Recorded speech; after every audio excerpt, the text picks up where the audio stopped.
Hey, it's Doug from the Rise Up Gym channel. Are you a runner looking to add strength training into your workout routine? Well, I have a good strength training program for you that's simple and effective and perfect for beginners. Let's check it out. Last year, I did a very comprehensive program for running, but it's an hour long, but it does go into a lot of different things that affect running and how to use strength training as a tool to run better and also help you recover better. If you want to check that out, it's up here in the cards and I'll put it in the description. But this one, I wanted to make it very basic. This is for the person that's never really done weight training or hasn't done it in a long time and wants to get back into it to help them be a better runner and also maybe take away some of the nagging little injuries or just growing pains with running. Now, to me, a complete weight training program or strength training program isn't all about lifting weights. It's a combination of a few things. We're gonna do a little self-myofascial release with the foam rolling. That'll prime the muscles for our workout. We're gonna do some mobility, and we're gonna do the mobility of the common issues, so mostly hips and a little bit of upper back. We'll do our strength training exercises, and then we're gonna do some stretching at the end. This workout should only take you, I would say, 20 to 30 minutes. It can be done, every other day. Once you get better, you can move on and do different exercises. So first, let's start with the foam rolling, and then we'll get you going with the other things. Foam rolling.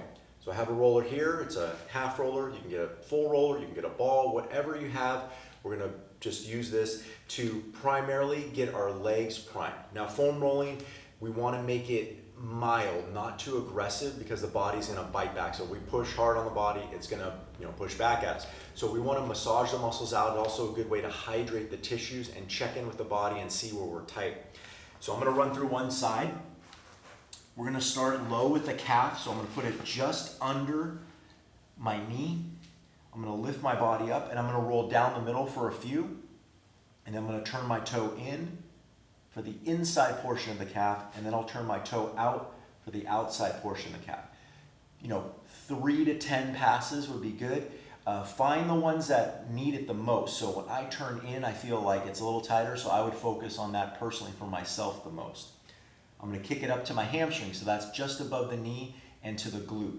So I'm gonna start on the glute end, and I'm gonna roll down towards the top of my knee, and I'm gonna do the same thing. I'm gonna go a few down the middle. I feel pretty good there.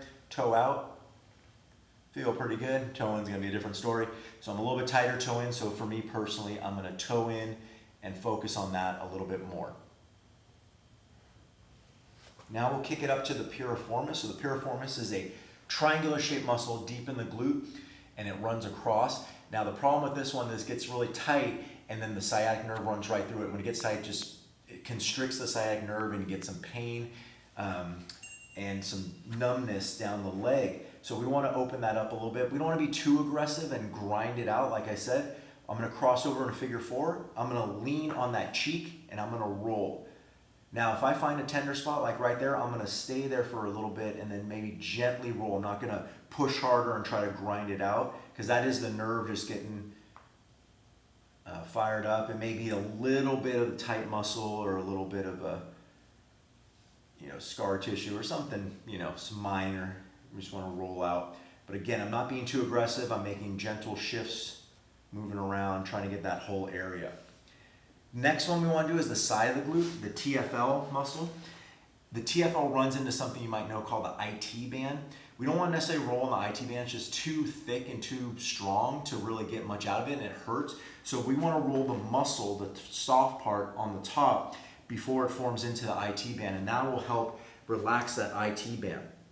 So we're going to be over here, and we're going to roll right on the soft part of the hip. I'm going to turn my toe down a little bit and get in the front there, and then I'm going to turn my toe up and get more towards the posterior, the glute section of it, and roll in the back. And again, I'm going to find the spots that I need more. This one actually I need both ends, so I'm going to work on both ends. Again, 3 to 10 is fine. Lastly, I'm going to do my quad. So the quad is just the front of the leg. So I'm going to get high in the hip.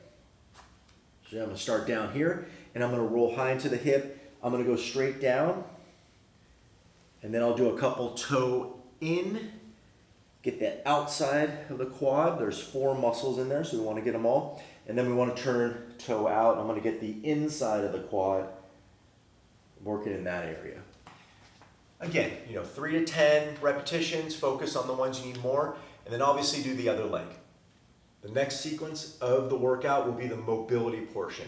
Again, we're going to focus primarily on the hips and then a little bit on the upper back. You can do plenty more mobility drills. You can do a full hour's worth of mobility. But like I said, I'm trying to give you the basics to help you run better and to get you started with strength training. And then you can explore more down the road. Now, the reason why we want to focus on the hips, when we run, everything is in and it pretty much stays in that plane. It doesn't get out too much. And then over time, what happens is we just get tight. Those muscles that pull the legs in and keep the legs in get tight. And we just don't, can cause, things with low back or sciatica or even IT band syndrome. So this mobility is going to help open up the hips, loosen them up a little bit. So when we run, we'll be okay. We'll be a little looser in the hip, but we'll also won't be as tight when we recover. So the first one we're going to do is a hip rotation. So I'm going to be on all 4. I'm going to tuck my tailbone.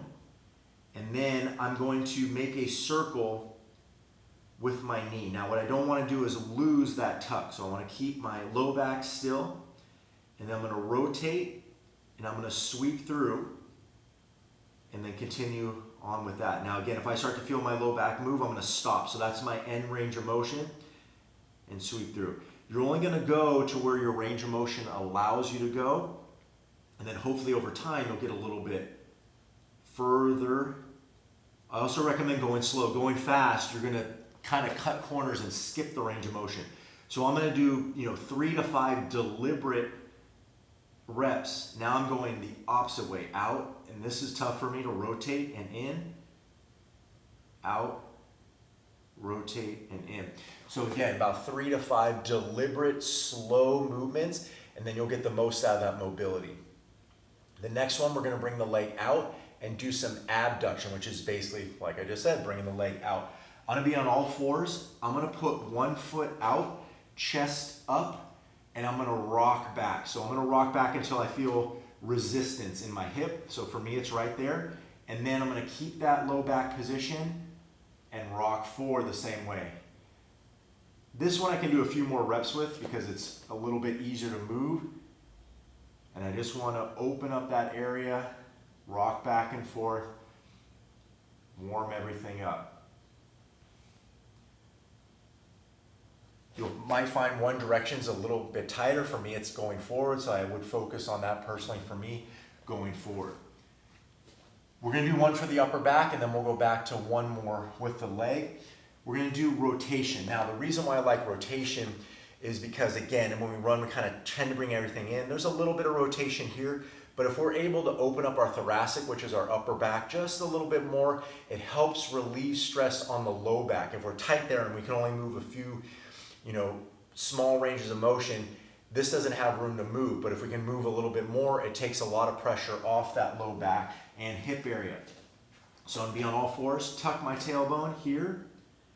I'm going to rotate, and then I'm going to open up and repeat. Now, what I'm not doing is turning my hip with it. I'm trying to keep my hip still, turning my upper back only, following with my eyes. I feel a little tension here, and I use a little strength to turn and open up my rib cage a little bit more to open up. It should feel pretty good when you're done. So for the final one, we're going to do a little ankle mobility. So normally I do this maybe closer to a wall or a post, but I'll do it here so you can still see me. I'm going to bring one leg forward, get the other leg out of the way. I'm going to bend the knee, posture, and I'm going to go forward, pulse forward and back. What I want to do is keep this knee alignment. The knee is not caving inward when I'm moving forward. And I'm not forcing anything to the point where my heel's popping up. So I'm keeping my heel down, and obviously no pain, so I just want to go back and forth. Now the reason why we want to move the ankles is because if the ankle doesn't move a lot when you run, let's say you plant and it doesn't shift forward or roll and it stops, the next joint up gets affected a whole lot more, and then the joint up after that. So if we have very limited ankle range of motion, the knee is gonna take a lot more force, and then the hip, and then you're running very short stepped, and then everything over a while is gonna compound and cause greater pain and stiffness, and then you're not gonna be able to run, which is what you like to do. So these ankle mobility drills go a long way. Again, 3 to 10 repetitions, I would say, one time through, going those both directions and same sides with those exercises, and then you're ready to move on to your strength training. For the basic strength training portion, this was hard for me to pick, 4 exercises. I basically picked 2 upper body exercises and then 2 lower body exercises. But there's a whole plethora of different exercises that you can do. You can start with these and, like I said, go down the road and build upon them. You can check out my longer video, and that has way more and how to structure them. Now for the strength training, what I like to do is I'm gonna combine 2 exercises. One will be an upper body, one will be a lower body. So while you're resting your lower body, let's say you're actively moving your upper body. So that way you'll just get it in a lot faster. And that way you're not here doing this for hours. You can get it done in 20 minutes. I'm gonna try to keep this also minimal equipment. You can use a kettlebell or even a dumbbell. You don't need a whole lot of weight. So for the first block, what I'm gonna do is I'm gonna have you do a squat, which I consider a double leg. So a double leg exercise for me is doing the same thing with both legs at the same position at the same time. So a squat, a deadlift, feet are in the same position, same time. So for a squat, let's just hold a weight. You can even do this body weight. I'm gonna tuck a weight in. I'm gonna stand a little bit of a quarter turn so you can see my full body. And all I'm gonna do is just kind of sit back just a little bit and then down. So there is a little bit of a shift forward in my knees, which is okay. I'm gonna try to keep my chest up. And then when I come up, I'm squeezing my glutes coming up. So what I'm not doing is I'm not coming up by pushing my knees back. I'm pushing straight through the floor and coming up. My feet are connected to the ground really well, so I'm screwing my feet in. I feel a very good ground connection. And I'm just driving up, driving up. Now, you can do anywhere from 5 to 15 repetitions. That would be 1 set, and then we'll do 3 sets. But today, we'll just go over 1 set. Again, start easy, and then work your way up. Some days you might feel really good, and you can do more repetitions or more weight. And then some days you might not be feeling very well. You can drop down to body weight and just kind of go with the repetitions that you feel good with. Now, I'm gonna combine this with an upper body exercise. One of my favorites is the pullover. I'm gonna be on the ground. I'm gonna bring both feet up, flatten my low back so there's no space. I'm gonna hold my weight here, and I'm gonna go behind my head. Now, the reason why I like this one, because it opens everything up and stretches everything out, especially the rib cage. When you're going to breathe and running, you wanna have a very open rib cage area so you can breathe better, obviously, and also you'll move better. So during the day, we tend to stay a little tight and forward, and that limits that range of motion, so we want to open it up with this exercise. Now, to do this one, I'm holding, again, flattening my low back. When I go back, I keep tension. What I'm not doing is losing my low back. I'm keeping it flat. When I feel a little stretch in the back of my arms near the triceps and the armpits, I squeeze through. Control down, squeeze through. Now, if you have a bench, a weight training bench at home, you can do that on your bench, and you'll get a little bit more range of motion out of it on the bench. The next 2 strength training exercises I'm gonna do is one is a single leg and a single upper body or arm. So now we're gonna do, my favorite one is the single leg Romanian deadlift. I thought about throwing lunges and things like that in there. Again, you can explore those down the road. The reason why I like this, it doesn't put a lot of stress on the low back, and it works the balance very well. So I'll show you a few options. If you're starting out and don't know what you're doing, I recommend a body weight option and moving towards an object. I'm gonna stand on one leg, bend my knee. I'm gonna have an object, this is in this case a weight, right in front of me, a few feet away. And what I'm gonna do is I'm gonna have everything on its own side, so there's no crossing or rotating, and I'm gonna reach with balance for that object and then stand back up. So when I stand back up, I'm pushing my foot through the floor, and I'll put my foot down in between. What I'm not doing is dropping my hip. I'm hinging and staying long. So I'm working my balance and then driving back up. Then when you get better, you can hold your weight. So I'll have this weight here. I have this hand out for balance. I keep this where my other foot would be. Little pause, and then I'll drive back up. Lastly, I don't want to finish by putting my foot down without moving my hip. My hips are constantly moving and everything is in unison and coordinated coming back together. You should feel the back of your leg working, so you're building up your hamstring and your glutes, and also you're working a lot of balance in your ankle and calves. That's why I really like this exercise a lot. Now, you can combine this with a row.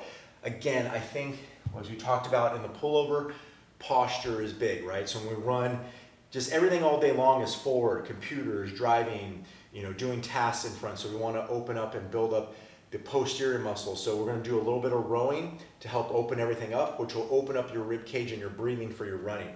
So I'm just going to brace my body. Again, if you have a bench or something at home, you can use your bench, shoulder down, and I'm just going to glide and then control down. And then I would do that on the other side. So what I do my single leg Romanian deadlifts. Let's say I'm going to do a set of 10, and then I'll go over here and then do a set of 10 on each side with the rows, and then repeat that for 3 sets. Again, you can do more, you can do less, depending on how much time you have and how much you want to get in. And again, you can do this with a traditional dumbbell or a kettlebell. Lastly, we're going to get to some stretches because we just finished our workout. Good job. So let me get my mat and we'll do some stretching. All right, we just finished our workout. We're just going to do 4 stretches to kind of calm everything down and get our hips back into place. So what we're going to do first is a hamstring stretch. You can do it 2 ways. One, you can have this leg bent, which is a little more supportive and you'll get a little further. Or you can have this leg straight. Now, if you have this leg straight, we don't want it popped up, so we're going to back off a little bit and make sure it's down.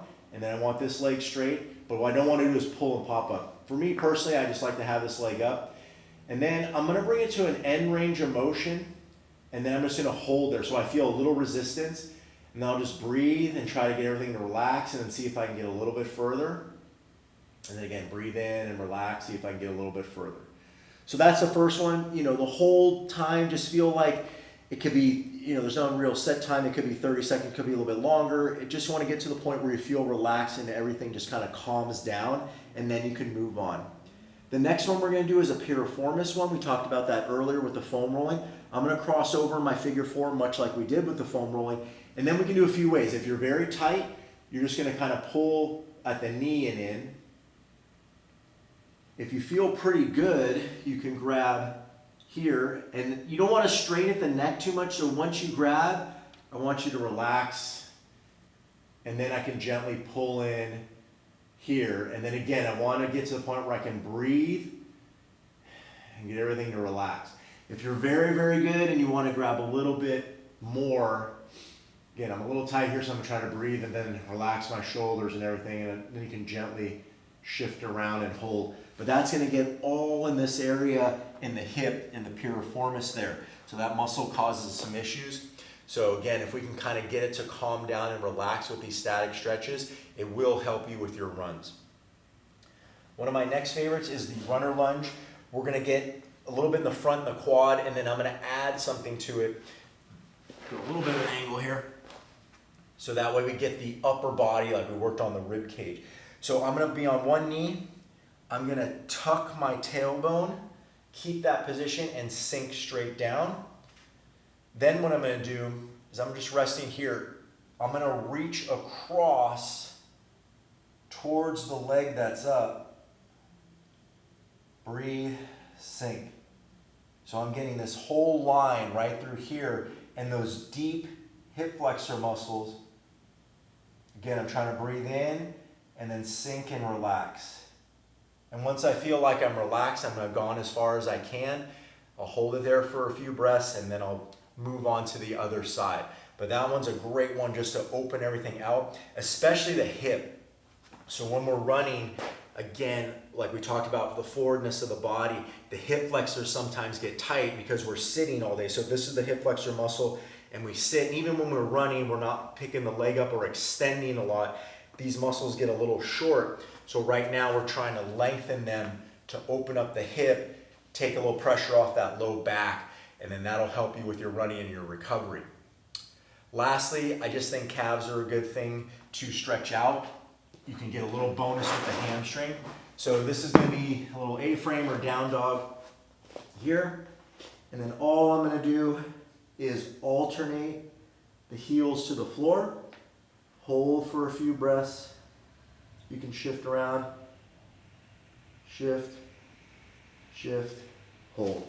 So we're just stretching everything out into that heel and hamstring, even a little bit of low back. So there you have it, a very beginner's guide to running strength training. So again, I would start with your foam rolling. It should take no more than 3 to 5 minutes. Going on to the mobility, again, 3 to 5 minutes. Your strength training, which is those 4 exercises. So do 3 sets of the squats. So do 1 set of squats, 1 set of pullover 3 times for 10 to 15 reps, and then do the same thing with your single leg Romanian deadlifts and your rows, and then finish with some static stretching. It shouldn't take more than 20 to 30 minutes. You can do that on the alternating days of your running, so that way you're not doubling up. If you really need to, you can. It's not, perfect science. It doesn't have to be overthought. You just got to do it and feel better. Once you feel good, you can move on to other exercises and explore different options. Again, I have my large video up. You can also, reach out and ask me questions. Thanks again for watching. If you like it, please like it down below. Also consider subscribing. Just put a new video out almost every week. Thanks again. Good luck running, and we'll see you next time.